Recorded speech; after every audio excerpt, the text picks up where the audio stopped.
Welcome to another match of the SGL Mystic Quest Randomizer Tournament. I am Fried Potato, joined in the booth tonight by 10. How's it going, 10? Doing well. How about yourself there, Potato? Very well. Very excited to cast match 2 between Fred Coughlin, fcoughlin, and SirLinkalot. Linkalot is up one match. But both runners are very close as far as standings go and times go, so it's anybody's game, really. Yeah, very excited to see these two go back at it just after last night. Special shout out to This Dude Speaks and Socket for being our trackers tonight. Appreciate them being here and making our job a little easier. We should be seeing these runners take off here any minute now. Definitely, we should be starting soon. While we are, well, here's the countdown, 15 seconds. We do have some special rules here for the randomizer, these flag sets, if you want to go over just a quick overview of some of the major changes that matter to the viewers here, Potato. Sure. So we are limited to 2 companions, although we have extended spell books. We have Overworld Shuffle, and we also have Shattered Sky Coin, which means that there are 24 fragments of the Sky Coin that the runners are going to need to pick up over the course of the seed in order to unlock the door in Doom Castle to fight Dark King. Yeah, picking up on that, 2 partners that we're limited to kind of makes a big deal in every single seed. For this one, we've got the options of Tristram, which we started with, and Ruben, which we see both of our runners opt to ignore for the time being in Firebird. The way that we level up our partners is actually through quests that are randomly generated through each seed. For Tristram, his 4 quests are collect 13 sky fragments, defeating Squidite, finding somebody hiding in a treehouse in the Alive Forest, and saving the Crystal of Wind. Potato, if you want to take Ruben. Sure. For Ruben tonight, we have defeat Minotaur, clear an ice pyramid battlefield, or the ice pyramid battlefield. It'll have a little indicator on the overworld map. Visit the Pointless Ledge in Lava Dome, and defeat 6 mini-bosses.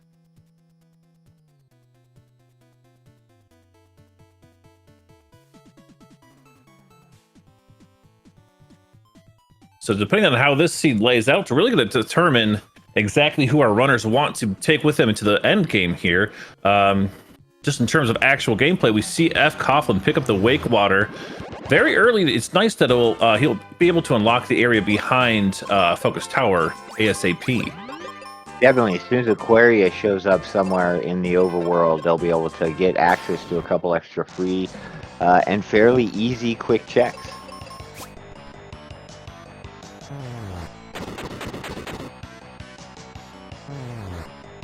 Looks like we have Volcano, Firebird, Pazuzu, Bone Dungeon in the starting area, as well as a few battle tiles. Luckily, with Tristram and Bombs starting, that means they'll be able to clear this Bone Dungeon pretty much right away.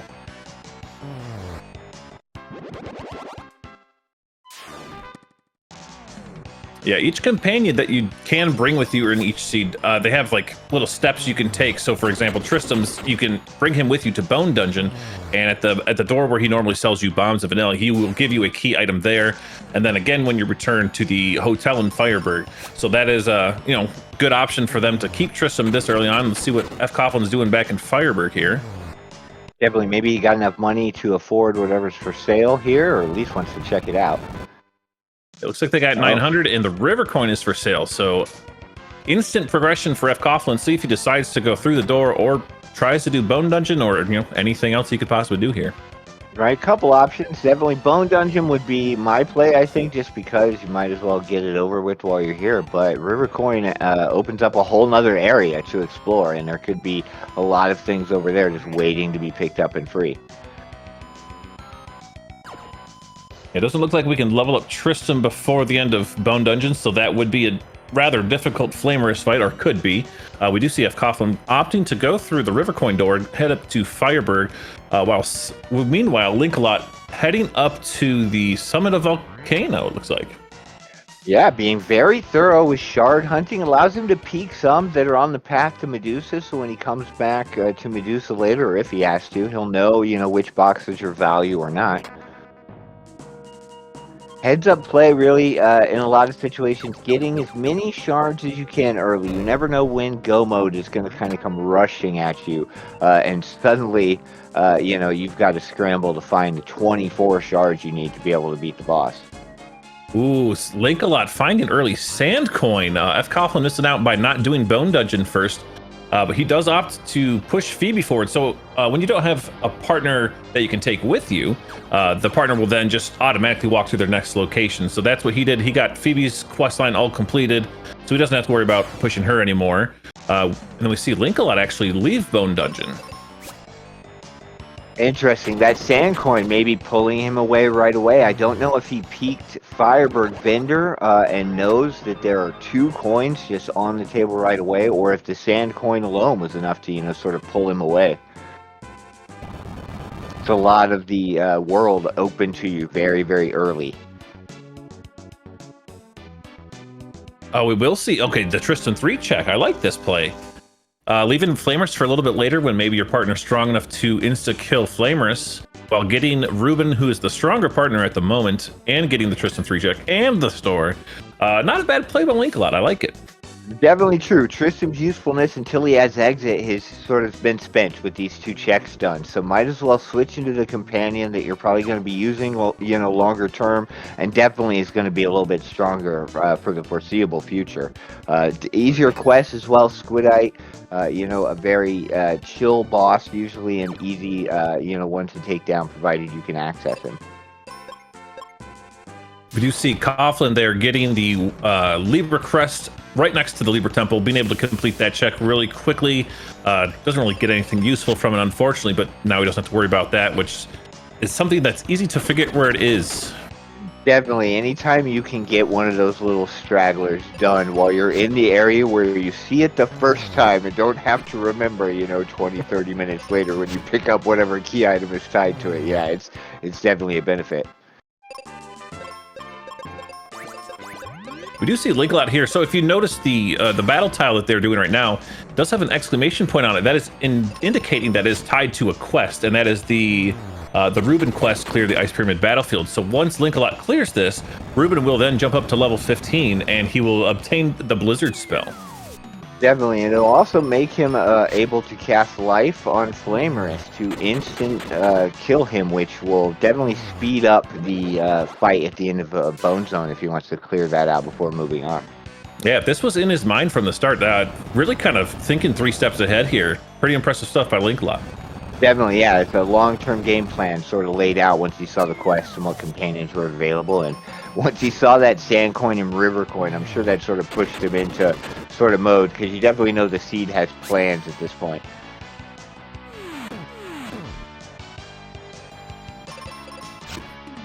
Looks like we've got fcoughlin also opting to go to Tristram's first check and then return him directly to Tristram's his last check, sorry.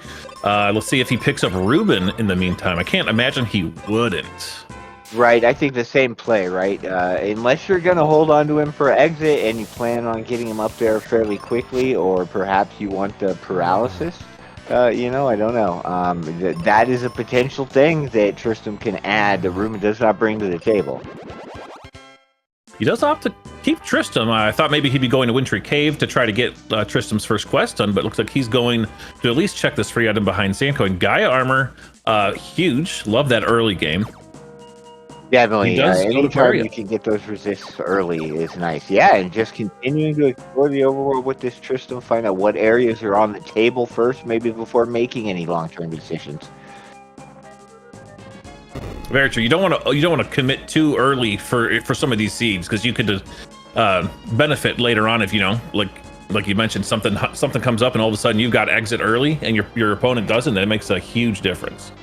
Definitely, it definitely can. You never know what's going to fall into your lap as you explore these areas. And Fred, already having sort of cleared out what was immediately available to him in the River Coin area, sort of has the lead as far as overall knowledge right now in the seed. But with the 2 coins available at the start, we're definitely going to see some divergence for a while until the seed, if it ends up sort of railroading them into one particular area or not.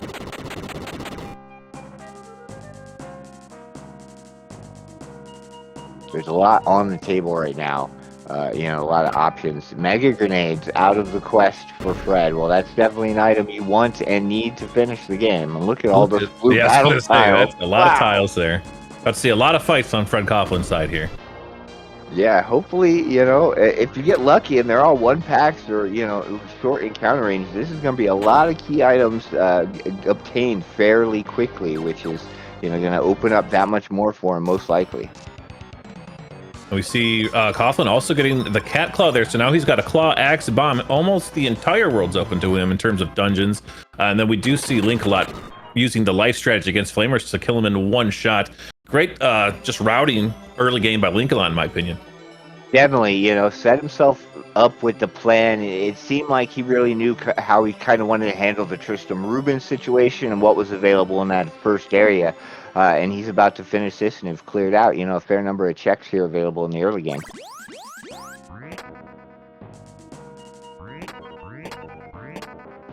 Not a whole lot down here behind Flamers, but Multi-Key is, not necessarily immediately available. He does not have a claw yet, but does open the Mobius door, the Mobius warp between Fireburg and Windia, which could be helpful.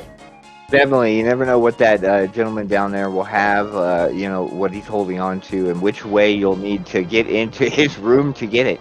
And we do know that, a claw isn't too further into the seed should he move into the Aquaria area. Fred's already obtained it from one of those battlefields, I believe, or one of the other checks just, that he's already cleared through. So shouldn't be too long before he could, find out what's behind that door.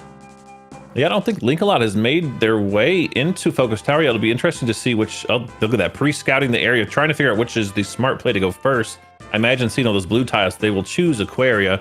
Meanwhile, chat pointing out Fred Coughlin getting the tree wither from one of those blue tiles, also getting the key item from Level Forest there, which I also missed.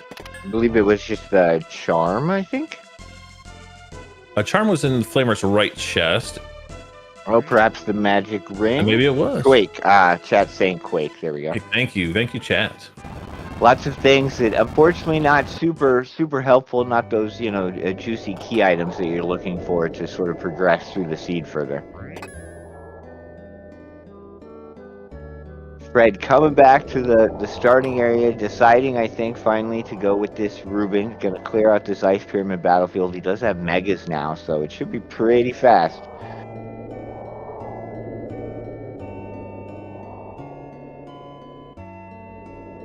We got Linkalot just doing a thorough check through of Windia, making sure there's no shards left behind. Definitely. There's another 2 in the back closet there in the house that you have to take to get to the ship. But since you have to go there anyway, it's definitely a more understandable one to not bother with right up front.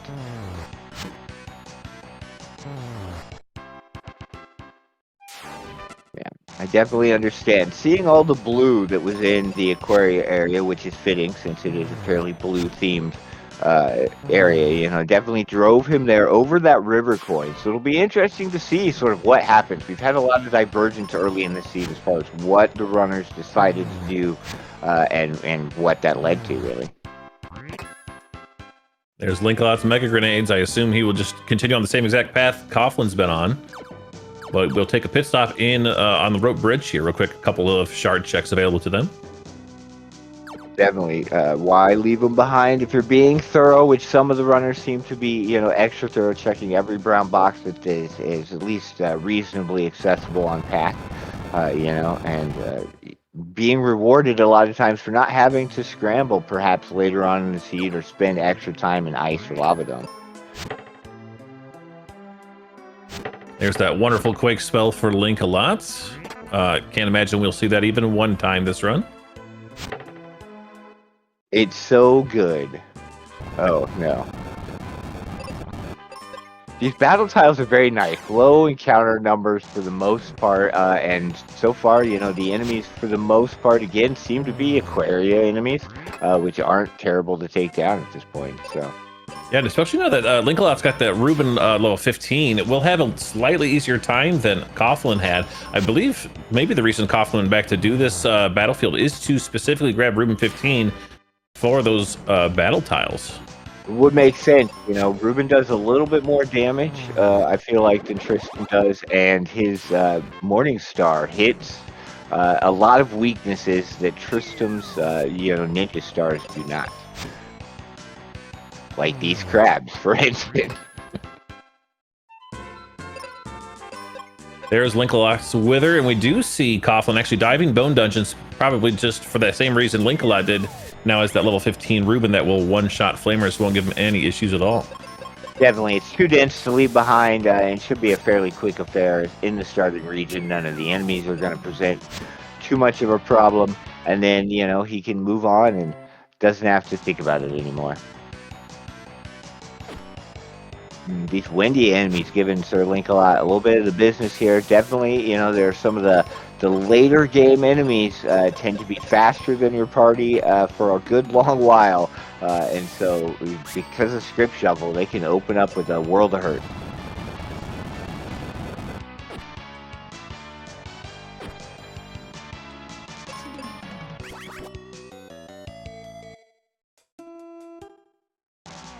Oof. I say World of Hurt is correct. Yeah, definitely. A lot of not nice abilities on these guys, and even the ones that don't have statuses attached are doing enough damage to be a problem. Yeah, I wonder how many more tries Linkalot gives this before either coming back later or running for a different formation here. Definitely, both viable options, right? Sometimes, it is just best to move on and hope it either has nothing or that you're going to get some extra power soon enough to take it on, or, you can just try to run and hope for a 2-pack. If you're familiar with what the encounter stacks can be, it definitely can be to your advantage to try running perhaps multiple times in order to get them, although the unexpected attacks still make that a slow process. Yeah, very true. Vanilla game knowledge is huge in instances like this where you know that you either fight 2 skeletons, 1 hag, or you can fight 2 hags, neither of which, as Chad is pointing out, is a good option right now for their level. But little things like that can make a huge difference long term in each seed. Definitely. I see a question from chat. Does getting weaker weapon override the more powerful one? So temporarily it will if you are equipped with the Dragon Claw and pick up a Cat Claw.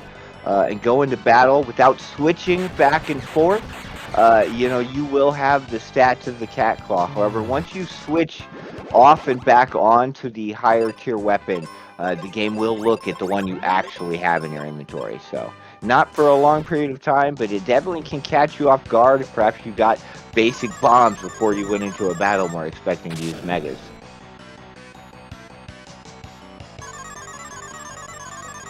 Look, Linkalot opting to try to just fight this one out.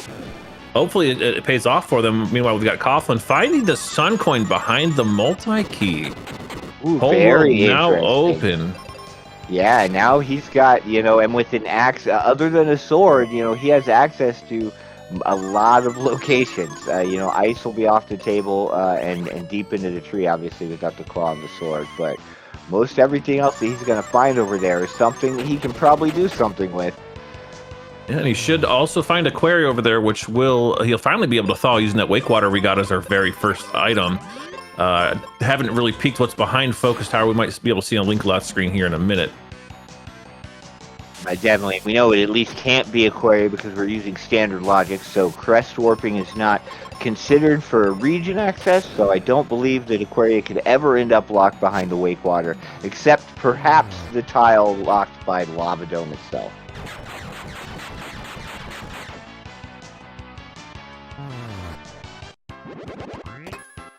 Ooh, Linkalot rewarded for that mean grind. Gets the first sword of the run. Definitely. Now that could be, the only sword that's not locked away in Ice Pyramid, as we've seen in some of the practice and other tournament seeds where the seed likes to do funny things and lock swords behind swords. So that could be a big deal going forward in the seed. You never know. And at the very least, gives him Ice Pyramid access. Yeah, if Ice Pyramid is gating, a couple of go mode or even one go mode piece, that could be a huge deal for this race. Definitely. A lot sort of opening up for the runners real quick now. Suncoin access plus wake water means a lot of back and forth to sort of check all the things that they suddenly have available to them. Yeah, we see Linkalot does go back and grab that Suncoin. I wonder if they're planning on clearing Volcano here to try to forget about the Foresta region. or not. We'll see. We'll see what happens here. I definitely like it's not a bad play potentially. He did pick up Meteor, I believe, and he does have, that Ruben with 680 HP. It would be spicy, but it is potentially doable, and it's always nice to be able to move on from an area knowing that there are less checks, lingering there that you need to check later. Yeah, as we've seen throughout this tournament so far, it seems like Medusa is kind of always gating something. Not always, but a lot of runs come down to, oh, I forgot I didn't do Medusa. Let's go beat her real quick, and she's got something important. Right, she's one of the few mini bosses that aren't gated by some other item. I believe her and Crab are the only two. So, she's very likely to have value. And a lot of times you find that Volcano in the Foresta region to give you the freebie and get you moving, but that Medusa as well is going to have something important. The Charm Claw from Spencer, not good enough for Fred to keep, I understand. You really only need the Dragon Claw, and other than that, the basic claw is good enough for all the dungeon access he's going to need.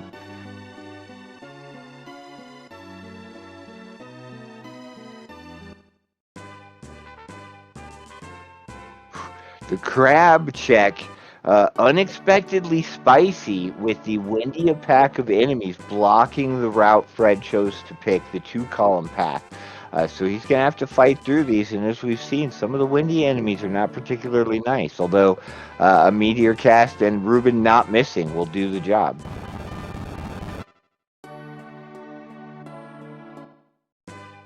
Coughlin does have that giant axe, and Ruben's flail does count as an axe in terms of the game, so I can't imagine this fight takes more than 3 turns total. So that'll be a nice quick check for him. And then we've got Linkalot going for 3-pillar strats, which are by the book faster, especially if you take into account that Windia pack that was blocking the 2-pillar strat. Definitely, certainly faster in this case, although he is still going to hop up here and peek, but he doesn't, run into the enemy. But peeking for a shard, definitely smart. You don't want to leave a mini behind if you can. There are 40 in the seed, and you only need 24, but that's 16, and you never know what are going to be locked in areas you don't have access to at the end of the game. Unfortunately, Crab, kind of a fruitless endeavor here with getting the fire spell. Another thing that we probably won't see out of our runners for the entirety of the seed. Definitely, the time for fire's usefulness has since passed. Early game, it's perfectly acceptable for clearing, 2 and 3 packs, etc. But Mega Bombs plus just more power was available too early for these runners.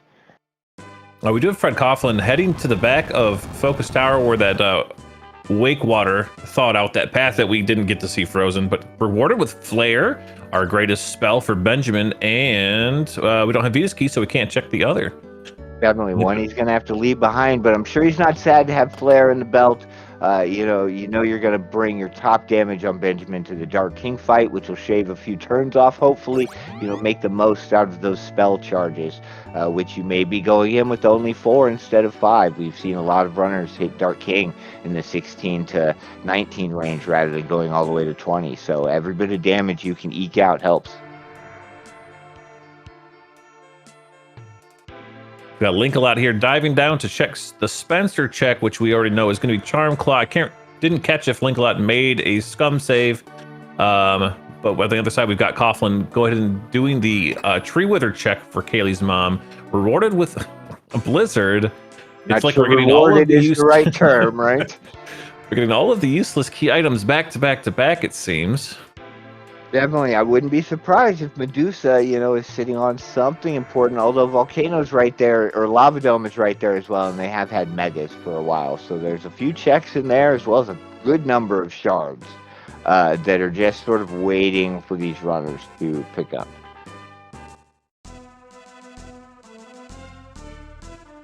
Linkalot, I'm not sure if they just forgot they had Wither. I don't believe I saw them clear the Minotaur. I'm not even sure they pushed Kaylee's mom to level force there. But as we know, as of right now, it doesn't matter. It could be a good thing in the long run. Definitely, yeah. May have not, with the areas shuffled around. Oh, here we go, level 4. So he is coming over here now to take on the Minotaur. Definitely could have been a time save, and you never know which of these little checks that require back and forth are going to end up just being a waste of time. So Very true. Sometimes In my head, I'm forgetting or thinking saving is worth it. I thought that was in Windio, so that's my mistake. That makes sense why Linkalot hadn't done it yet. Right, it's hard enough. Running and keeping track is not an easy thing. Even just watching and keeping track, there's and now the battle tiles. Enough of the tiles share the exact same sprite on the overworld. Plus, there's just a lot of ways that the things can end up randomized around. That does give both our runners level 23. Ruben, that is, Minotaur was one of the other quests. Now we've got the Pointless Legend Lava Dome, which I've got to imagine Coughlin is gunning for at the moment. Or at least one of the major reasons they dove Lava Dome. And then 6 mini bosses, which you really never know if you're going to have to get there. Right. I mean, honestly, at this point, Ruben gets white at level 34, and I would be comfortable just leaving it be at that. If I end up taking out the 6 or 7 mini bosses through the course of the seed, I wouldn't be sad. And speaking of not being sad, Fred Coughlin gets exit from the second box here in Lava Dome. Has to be happy about that. Maybe not as early as he would have loved, but anytime you get exit, you're happy, and Tristram has no further purpose really until perhaps the end of the seed. Right, at this point, like chat's saying, there's no point in carrying Tristram unless you somehow get all 4 quests done to get that flare unlocked. But now that you've got exit, you are your own Tristram. Right, you have all the speed to make quick in and out checks, as well as do some interesting out of logic checks depending on what's available in the seed. Although at this point, with our items, I don't think we're going to be seeing anything like that.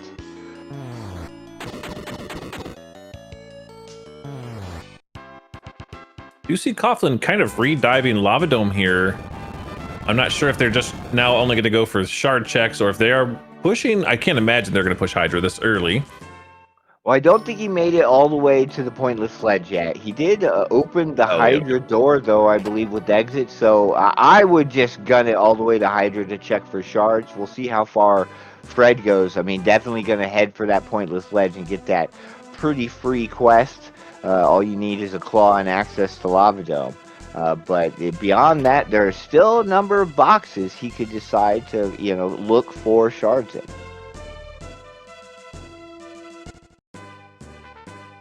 Linkalot obtaining their flare, and curious to see where they go from here. Still quite a few things open, opting to also dive Lava Dome, where they will be rewarded with that exit spell eventually, which, just like you said, they will be very happy about.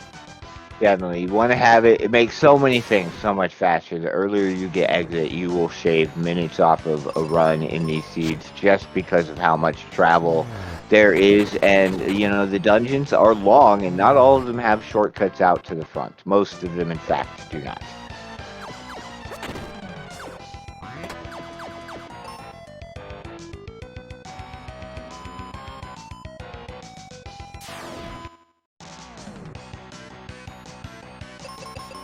There is 13 shards for Coughlin there, as we indicated by Tristram's quest being completed. So at least we've got a little gauge on Coughlin's shard count. Definitely, it's one of my favorite things running these is when there's a shard count quest that's under the number of shards we need to beat the game, so that I don't have to worry about keeping track on my own really, and can just start counting from a higher number than 0.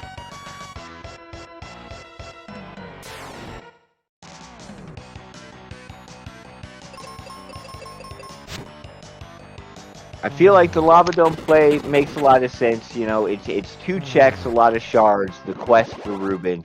And if you really want to, it's Hydra. They do have Meteor, and, Ruben will have White. So it's not like they're lacking the offense. And we do see Coughlin. I think he's going for it. It looks like he's setting up for it, at least leaving a save here. Gonna give it a chance, maybe leave if things don't turn out well a few times. But it could be rewarded. We'll see. Yeah, ooh, that is a nasty attack to see. 930 damage on Benjamin. It's going to be kind of a struggle keeping him alive, no matter what, I would imagine. Definitely, and I'm not sure how many seeds he has to sort of funnel into Benjamin. Although 435 on that head's good, not being one shot by whatever ability that was is slightly promising, but he is just pushing damage. Yeah, I'd only seen 2. I think Fred, or this dude speaks saying we've seen 3 seeds in Fred's inventory. Not sure, depending how if that would be enough just to do like defense strats and have Meteor be the only attack. With the whites from Ruben, adding when he can, it's probably going to be enough to get through, provided that, Dualhead doesn't make him redo the fight and waste a seed or 2, perhaps. Again, just surviving, 1 level lower, and he would be dying to some of these attacks that he's not to on his Benjamin. So it's definitely nice. You never know what level, you're going to be comfortable with taking some of these other bosses because of the script shuffle. Yeah, very, very true. Any kind of endgame boss dive early is just straight up a risk. Because like you said, you don't know what kind of attacks they're going to be rolling. Definitely, and you've got to dish out a certain amount of damage, and you're going to be seeing, 1 attack around, until that's done, and they can roll some scary things. Looks like Coughlin's not having too bad of a time, though. The early Hydra may be a risk that just pays off greatly. We'll find. Wow, cleared it. A lot easier than I anticipated, but good for Fred.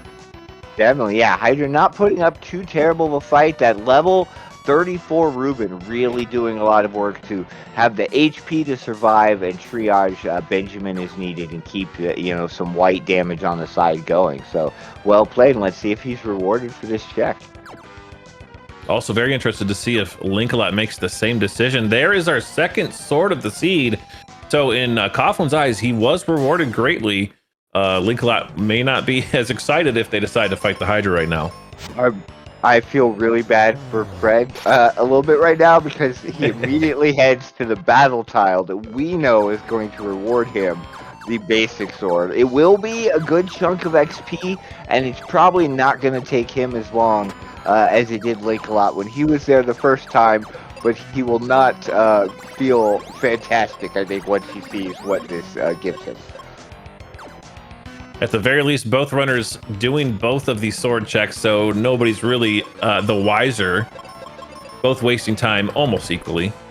Definitely. A lot of parity on checks, despite a vastly different sort of opening to the seed. Although, I don't believe SirLinkalot has ventured to the Fireberg region yet. So, Wintry Cave's still up there as well as whatever else to take a look at. Looks like we just got a shard count on SirLinkalot. We're up to 15, and I believe Coughlin's still at 14 now, with that 1 extra in the Hydra room. So very close on shards. Nobody really in the lead per se, but as you mentioned, Linkalot has not ventured to Fireberg, which is neither here nor there. I don't think Coughlin actually did anything up there besides the Libra check. Yeah, I think Phoebe 1 and Libra check were done, and from looking at it, it wasn't anything super important, that I could see on the tracker. Nothing of value, maybe a spell, maybe some Actually, I think it was the ring, now that I really think about it. Well, there you go. We see bad to have. The disappointment on Coughlin's face a little bit, getting that sword as a reward. See, he dives Pyramid, which, probably the correct statistical choice at this point in the run. Definitely the most density available to them right now. 4 checks in here, plus probably the highest shard count left now that Lava Dump's off the table. So, and immediately rewarded with 1 step towards go mode, the Mobius crest. We do need that. And you did see him pause there. He was thinking of exiting because sometimes you just get so excited you don't know what to do, but he quickly remembers that he's not quite ready. Decides to push the rest of Pyramid here. Don't leave Ice Pyramid too early. PSA from Fried Potato. I could speak about it, better than most other people at this point. Don't leave Ice Pyramid early. Check all your boxes. Wise words, Potato. Definitely. It's nice as well in this situation that they've cleared out this lava dome, which gives them the backwards path connecting the Aquaria area and the Fireberg area. So they don't have to go back through Focus Tower. And in Linkalot's case, I think this will be the first time he's really checking this area out. And he gets to do it conveniently without the long walk through Focus Tower. Yeah, opening this path doesn't seem like a big deal, but if it's early enough that you have to walk back and forth a few times, it does save quite a bit of time. Looks like we got Linkalot clearing out some gold battlefields, maybe looking to buy a bunch of seeds next time they're in Fireburg. I can't imagine what else they would be doing that for. Definitely, I don't think there's any vendor items, left on the table, but stocking up on seeds now that you've got white cast for Ruben as well as flare cast for Benjamin, and you're sort of heading into the end. Lots of bosses are in your future, most likely, so you're going to want to stock up on those so you can take care of them in an efficient manner. I do think SirLinkalot didn't have the money for white in Aquaria when they visited it, but like you said, they've got flare already. I don't know if getting white's really even on their mind at the moment. Coughlin accidentally falling off, but thankfully hadn't already purposely fallen off, so now they get this check for free, which is huge. Not huge enough for him to leave, but we are still missing Thunder Rock. That's an interesting play. Dragonclaw could potentially pull some runners out into other areas. That opens up everything now. He could do trees on the table. The entire world now, every check in the game is now, other than boat checks, and things via Thunder Rock are available to Fred. So he's got 2 more checks here, the Gemini Crest, and then if he decides to, deal with the Ice Golem quickly with a white and a flare cast, I'm sure, we'll see what else he gets. Yeah, I'm not sure you'll leave Ice Golem unkilled at this point of the game when you got flare and white ready to go. It's too fast. Deep dive to come back for. This Ice Pyramid, definitely very heavy with shards. Both runners, going to come out of this region probably with very close to the 24 they need to get through the rest of the game.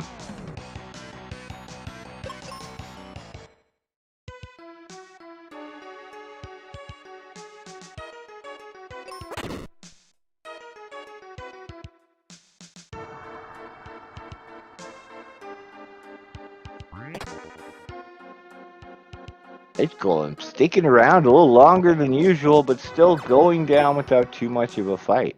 And we'll see 2 checks here, I think, that are new to us at almost the same time. We're going to get the Squidite check as well as Ice Pyramid final reward.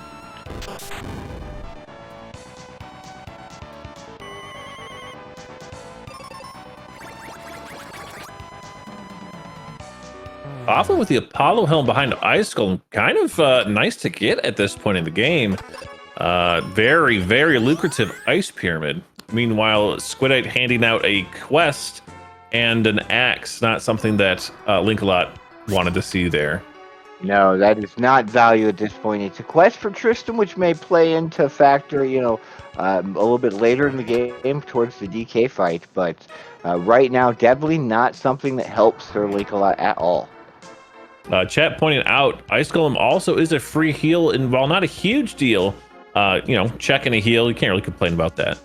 No, not at all. Topping up on those spell charges for both party members, getting a full heal statuses as well. It's smart, especially when you're moving from check to check, as a lot of runners end up doing sort of in this mid to late game. You're bouncing a lot of times between the bosses that you have on the table. So not needing the seed in between because you took out, a crystal boss into a mini boss sort of thing can be heads up. Coughlin making very sure. I barely even noticed that he was fighting Jin. Yeah, White and Meteor taking quick work of Jin, and there he goes. All the checks here done. Arian saved. Ruben giving him the elixir, which we can turn in, and then we can return to Fireburg and check on Ruben's dad and see what he's holding, as well as hit up this mind check while we're here. Very efficient mind, very quick to get it all done. So we've got our pseudo go mode for fcoughlin here. All he needs is, well, my mistake. He does need cap. I always get excited when I see Thunder Rock, forgetting that cap is also kind of required to beat the game. I mean, Mac could be looking longingly at a box about 20 feet from him that is holding his hat. You never know when it's going to be on the ship. That is very true. One of those checks where nobody in the right mind takes this early, but I mean, you could. If I had 24 shards right now, maybe I'd peek it. With exit, you can leave. You're almost close to Dark King levels anyway on Benjamin, so you're not missing out on a grind if you end up having to leave and go back. But it definitely is a very like risky play. The odds that it has cap not particularly high. And you do have a lot else available to you. All of Pazuzu, for example, is out there, which has at the very least 2 free checks. So at this point, if you're fcoughlin, Potato, what are you doing? Because you see him diving squid out here, which it's directly next to it. That's fine. But where do you go from here? You've got Pazuzu's tower. We've got Volcano. Just a reminder, Volcano still on the board. We've got obviously Dullahan, Gidra. We have Spencer's place. So what are in your mind? What are you doing here? If I'm fcoughlin, I immediately exit to hit Medusa because she's been available the whole game and is sitting there. A double exit will get you back to that region. Although turning in the Thunder Rock, that's going to open up the Mobius check and Spencer's place in the Windia region. And he also does have Elixir to sort of work in there somewhere. But I would be wanting to get that lingering Medusa check out of the way. It's quick, it's fast, it's another mini boss to potentially get me closer to Rubin 41. And it sort of routes in to resetting and moving back through the sea with what I have available to find that cap. Do you see him double exiting to go to Fireberg, pick up that item from Ruben's dad, which unfortunately was healed, but also looks like he's going to go dive Medusa, and we'll see if he was gating something they need. Right, with exit, it's so fast. The speed at which he took down Jin should be a little bit of confidence as well, while the bosses will not have the same abilities. Jin and Medusa, I feel fairly comparable in difficulty levels generally. So if I could deal with one so swiftly, hopefully the other will also not present too much of a problem, and we can just exit out and move on. There's also Pazuzu's tower here in the starting area, so a lot of things he could still do right here without sort of venturing further back out into the world. Yeah, very true. That double exit, which is a randomizer exclusive thing, using exit in the overworld teleport you back to the starting tile. Very quick way to get back here. And then, forgetting Pazuzu's tower is also here. Lots of checks available for fcoughlin. Definitely, Dragon Claw is one of those items that generally opens up places you don't want to go.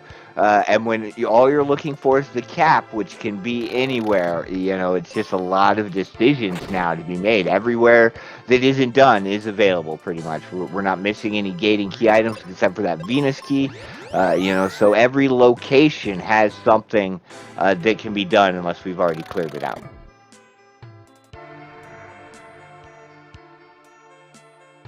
What did he just get? Was that the Zonk by chance? It was so fast, it might have been.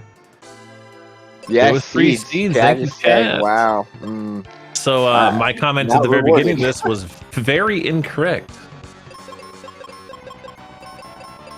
Yeah, I mean, some would call that value, right? Seeds can definitely help you in a seed, but they're not going to get you to go mode. And at this point, not really all that helpful. We already have plenty of money. We probably purchased as many seeds as we need for the rest of the game. Yeah, I'm sure Coughlin not too thrilled about that one. I do see in chat here, Jin skip as a possibility. I didn't catch a bomb count on Linkalot, but I'm sure with how strong they are now, Jin skip doesn't make a ton of sense. Especially if either of them decide to go for some reason for 6 mini bosses. Yeah, you don't want to leave this one behind if it's easy, because that means you're forced to take on both Gidra and Dullahan. And best case scenario, you're probably hoping for only one of those to be in your pool of 6. It looks like a live forest dive here from SirLinkalot. I'm not sure if we saw... Ooh. Oh, hey, rewarded with the Tristram quest. I wonder... Okay, we are one quest away from T4. Linkalot could make a play, grab Tristram on his way through to Windia if that was their decision. Yeah, Fireberg and Pazuzu's tower are in the same region. So, you could take Ruben back there with this Aegis shield, take care of it, and pick up your T4, and maybe, gain a little bit of speed moving through the rest of the seed. I thought for a second they were going for it. buying 36 seeds. They're set for the rest of the run. Not grabbing Tristram quite yet, if that is their plan. But doing that Rubin check, I wonder if they will also do Volcano Pazuzu's Tower, just like Coughlin. They have been very like-minded throughout the runs that we've seen, it seems. Definitely, they were evenly matched coming in, but it looks like we are going to get some divergence. Excellent. Yes, immediately I am incorrect.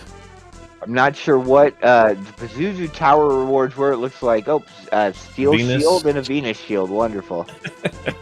That is hilarious. Right after finding the Aegis Shield. Can't feel great to Fred Coughlin there. No, not at all. Not at all. Although I don't know if Fred has the Aegis Shield. Oh, sorry, you're right. It was Linkalot that went to Alive Forest there. So Venus Shield, I guess, kind of okay for him. Yeah, he's not going to be sad to have it, at least. It looks like Fred heading over here probably to check this Mobius crest check.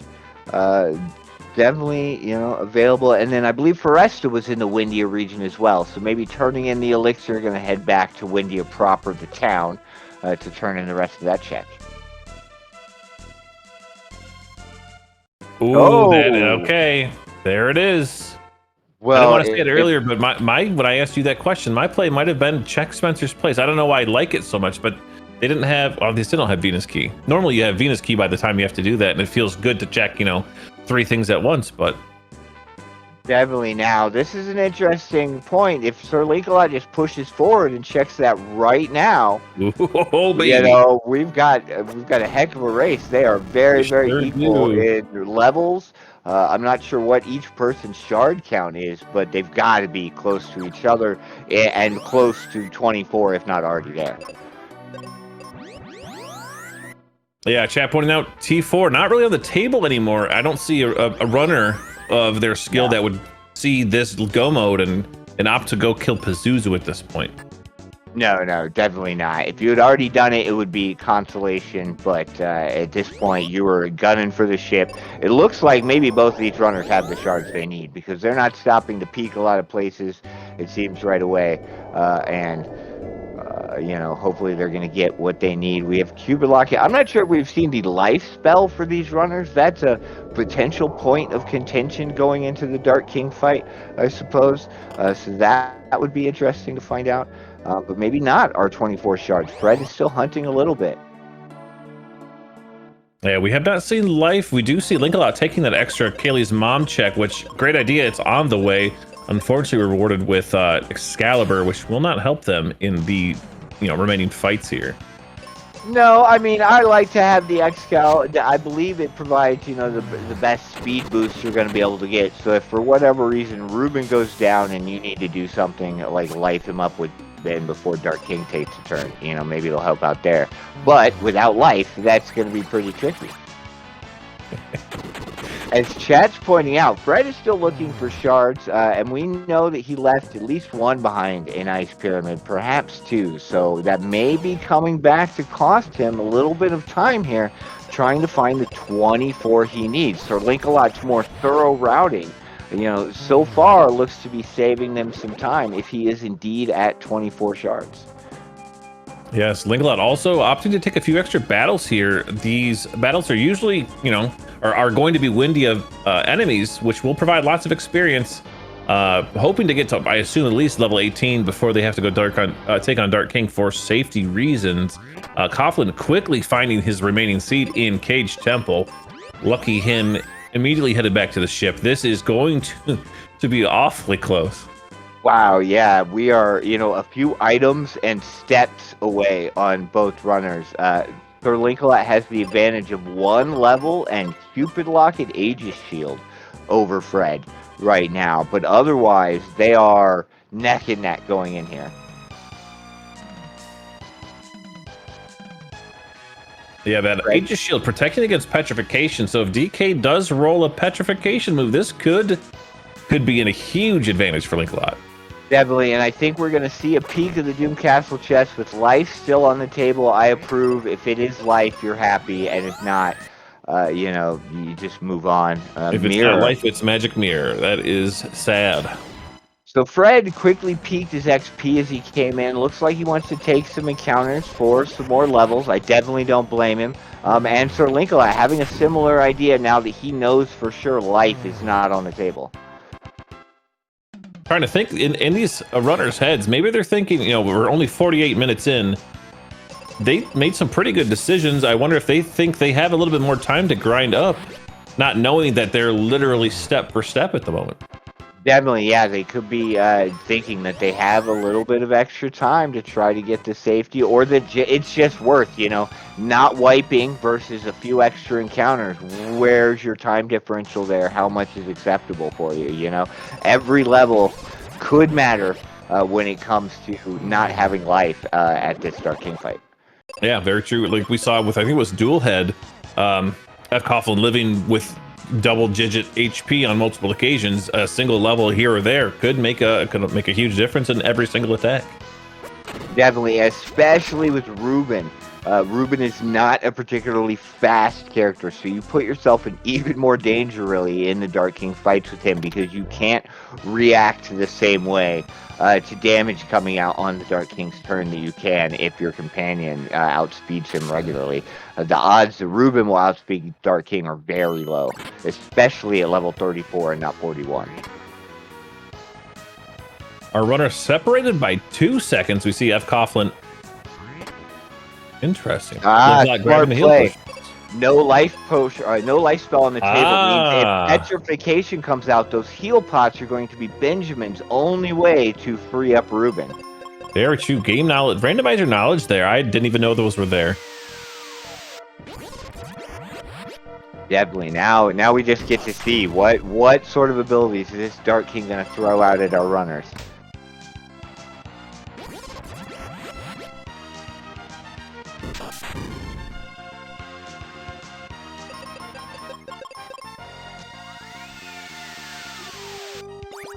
Dark King's phase 1 AoE, not too bad. Doing just enough damage to be annoying, though. As we see our... Ooh. fcoughlin again having to life Ruben. Definitely. Typhoon into Whirl Water, I believe. A lot of damage AoE into single target. Definitely, you know, more than you want to see when you're trying to do this with life on only one person.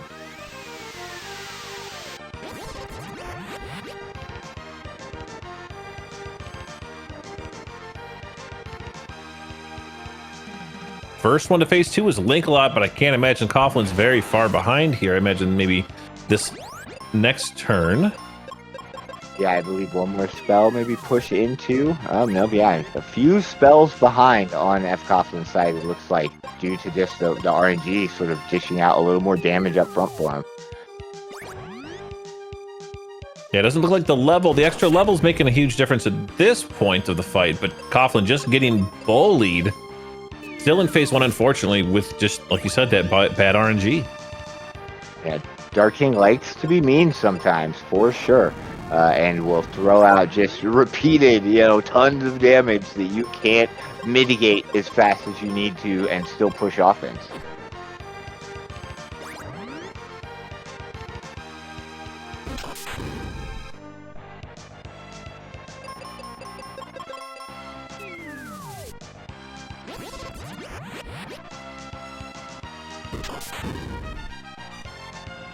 So far, phase 2 not looking as bad as phase 1. A little drain move, you know, so some regular healing rather than these large chunks of damage coming out may allow the runners to finally get some damage to stick.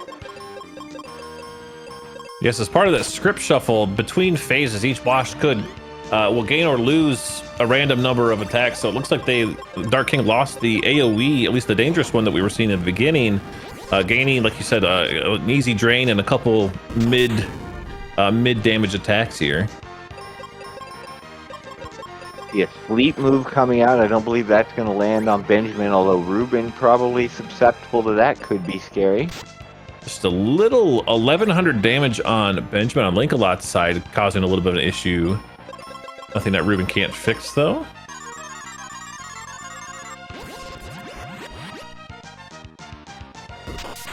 Yeah, you never want to take those crits. It's definitely a surprising amount of damage when the Dark King crits you with anything.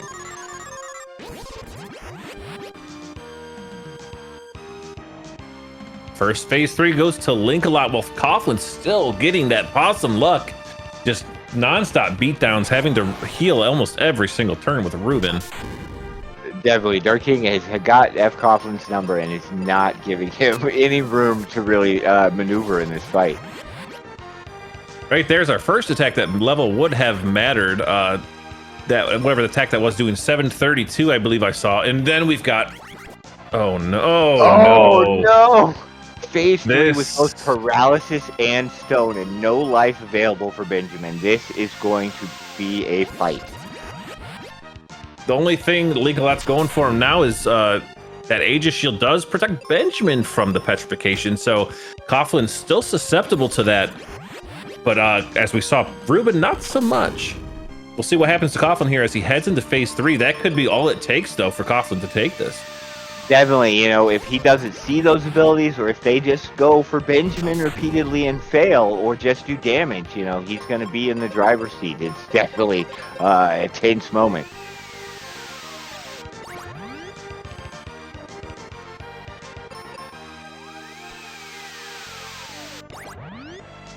Whew, phase 3, not being nice to fcoughlin just with damage amounts at this point. It's looking like a defend heal every single turn, and still may not be enough. So he has found out a way to get Benjamin at least a flare off every other turn, perhaps.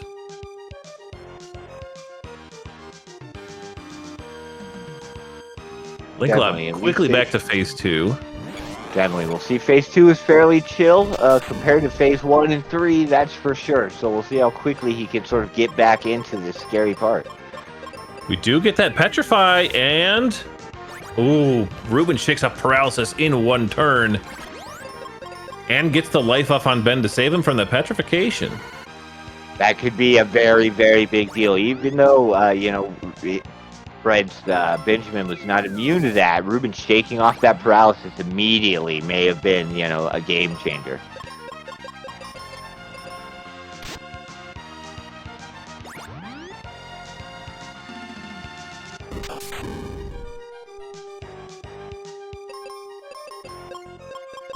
Not taking any chances, still defend healing Ruben even at 837 HP. Don't blame him at this point.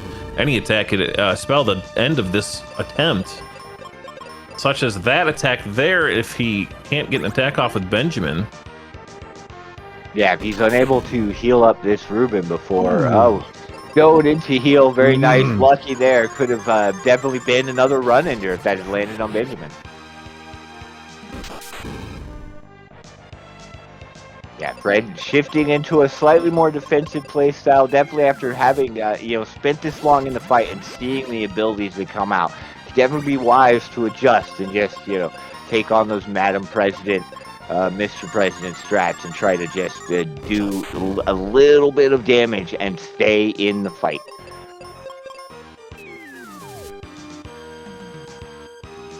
Like Linkalot back to phase 3. And then we see another petrification on Coughlin's side on Benjamin. While he heads into phase 4, if phase 4 rolled nice, he might be okay here. Definitely. First one into phase 4, you know, could have dropped an ability too that even makes him mean. So we'll see what's left in DK's arsenal.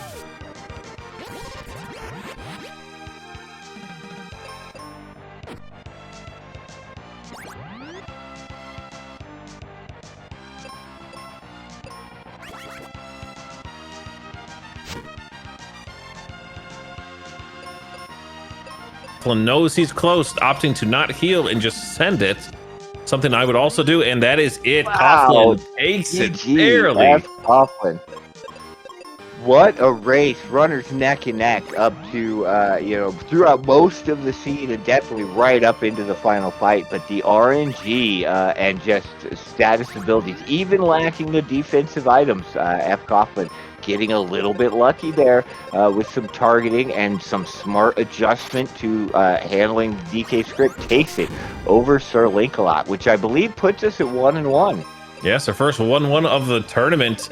These guys seated very closely for a reason, as you can see. Very similarly skilled runners. Last race they did last night, also within a couple of minutes of each other at the end.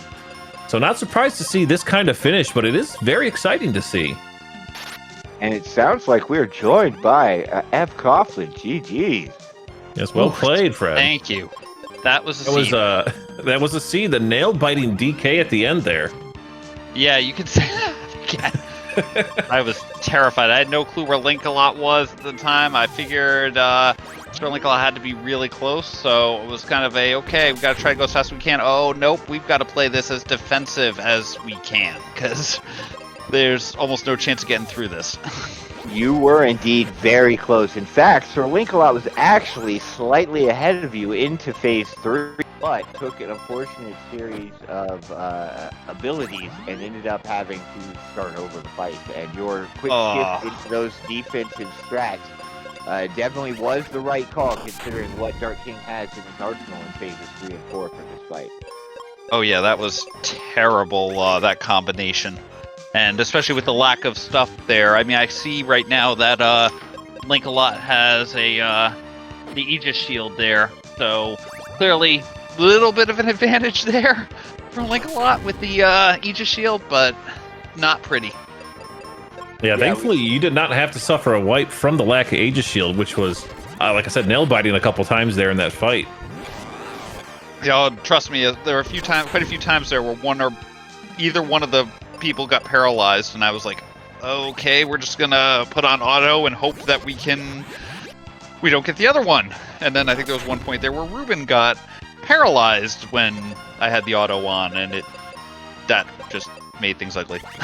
Yeah, and luckily he shook that off in one turn, because that is definitely a situation that quickly leads to wipes. I feel like in the Dark King, paralysis, sticking around more than one turn will just end you.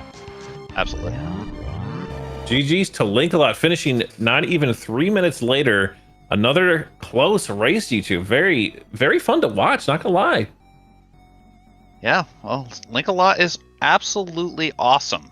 So, anytime, we get to play Linkalot, this is great. And, having both of our races here be decided each within, 3 minutes is just incredible. Great race there, SirLinkalot. That was an awesome race, it sounds like. Yeah, I caught the last 10 minutes because I tuned in when I finished, and I was just like, I was ahead on Dark King. I kind of figured we might have both be there, and I took the wipe. I'm like, okay, RNG was really bad. Fred might get that too. Because Dark King, I got to phase 3, and he was just like, yeah, no, restart this fight. I'm just like, oh, well, okay, that's going to be fun. So I was thinking, all right, I got my strat for phase 3. Ben's just going to defend because he's immune to every status effect, and Ruben's just going to do damage when he can and do healing when he needs to. Yeah, that was interesting to see the whole run come down to RNG, which I guess is kind of the whole basis of a randomizer, but you guys played almost identically from start to finish outside of a couple checks here or there, ultimately decided by just one bad turn on Dark King. I mean, with an opponent as strong as SirLinkalot is here, with the fact that, you actually won one of the async qualifiers there that you did, I think you would have definitely shown up much higher on the list if you ended up taking 3 or 4 of the qualifiers there. I think you were only in 2 of them, and you are an incredibly strong opponent. So this is a blast. I'm looking forward to our 3rd match on Thursday. Yeah, hopefully we can have another good one. Definitely, it was an excellent showing from start to finish. Definitely a fairly interesting seed as well. 2 coins in the starting area and a lot of potential divergence. And then it all comes down still to the Dark King fight, regardless of everything else. Very, very exciting. It was definitely a pleasure to have you both on stream and get to see sort of your process and the competition.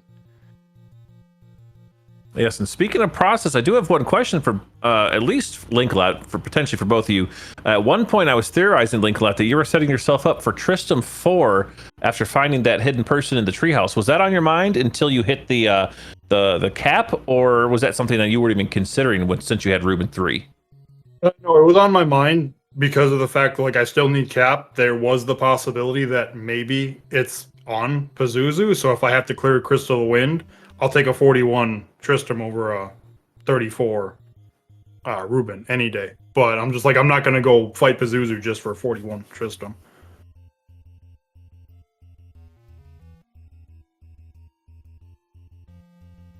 Definitely, that's kind of what we thought might be kicking around there. Tristram with flair and his speed, definitely one of the better companions, and certainly a little better to take into Dark King than Ruben, I feel like. Yeah, it was in the back of my head, like, okay, maybe I'll go for 41 if it works out. Like, if I have to kill Pazuzu, great, but if I'm not going to hunt him down, maybe if it had come down to, like, a Pazuzu Gidra Dullahan combo of which one of those three do I go for, I might have favored Pazuzu just to try to, get Tristram to 41, because Treehouse would have been, a fast free check, I guess, relatively. But, yeah, it's the same thing. It's like, you don't want to kill Pazuzu if you can avoid it. He just has so much health base, let alone, whatever the randomizer has decided to do to him. And whatever abilities he may draw. Definitely, especially with the Psych Shield cycling, unless you can beat him in one cycle and not have to deal with the repeats, yeah, he definitely takes a little bit more time than the other bosses. And not only that, just to get to him takes, a little bit of extra time, depending on where he is. So, heads up to not need him. Lucky in this seed to not need him, since Ruben 3 was enough to get the job done in the end. That was nice getting Ruben 3 up and running there reasonably quickly, especially right before going down to the volcano. That routing worked out really nicely on this seed. Definitely some excellent and convenient routing available to both of you. And it sounds like match 3 is our first 1-1 result of the tournament so far. Match 3, you said, was going to be Thursday? Believe that's what we have on the schedule. So yeah, it should be a fantastic time. I'm looking forward to it. Yeah, definitely. Potato will have to get on the comms for that one as well. Would not want to miss that one. We'll definitely see if there's some slots available. I know we're looking for volunteers a lot of times to help restream and track all of the races for this tournament, and we definitely appreciate all the people that are helping out, as well as the runners participating. Thank you, SirLinkalot and fcoughlin. Give them a follow if you want out there on the internet, on Twitch. And we will see them both again somewhere on Thursday for match 3 to find out who will take it on to the next round. Good luck to both of you, and thank you both for an excellent showing tonight. Yep, thank you both for doing the commentary there as well as our trackers who were behind the scenes, because these things just don't happen without all of you. Thanks Speedgaming putting this all on, and SirLinkalot, again, phenomenal race here. You and I seem destined to be doing close nail biters that are probably shaving a year or two off the end of my life with the anxiety associated with it. I'm looking forward to our third round on Thursday. Yep, same here. Can't wait for it. Yes, very well said, fcoughlin. Thank you guys again. Thank you, Speedgaming Live, as you said. Everybody else, socket. This dude speaks for tracking. Unless you've got anything else, Potato, I think we are going to wrap it up here. That's it for me. Yeah, we can go ahead and sign off. Again, thank you, Trackers, Socket, and This Dude Speaks. And thank you, Ten, for joining me here in the booth. And thank you, everybody watching. I hope you tune in.